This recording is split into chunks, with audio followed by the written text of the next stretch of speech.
به درودی دل خود گرم کنیم و چه زیباست کنار یاران.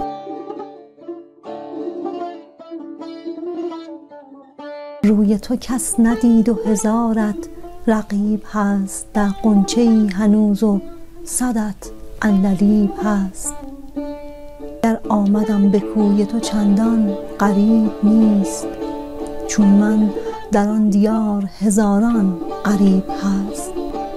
در عشق خانقاه و خرابات فرق نیست، هر جا که هست پرتو روی حبیب هست.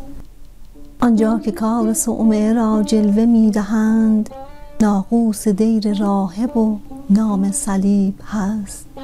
عاشق که شد که یار به حالش نظر نکرد؟ ای خواجه درد نیست وگرنه طبیب هست. فریاد حافظ این همه آخر به هرزه نیست، هم قصه‌ای غریب و حدیثی عجیب هست.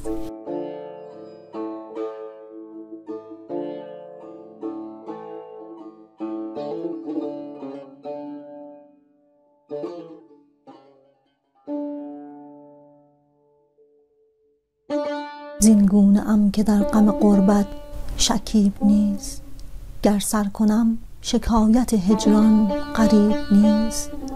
جانم بگیر و صحبت جانانه ام ببخش، کز جان شکیب هست و ز جانان شکیب نیست.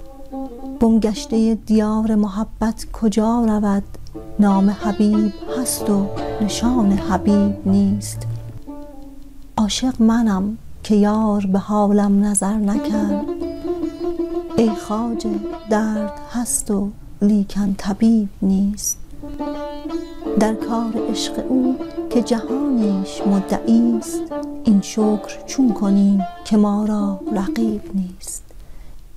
جانا نساب حسن تو حد کمال یافت، وین بخت بین که از تو هنوزم نصیب نیست.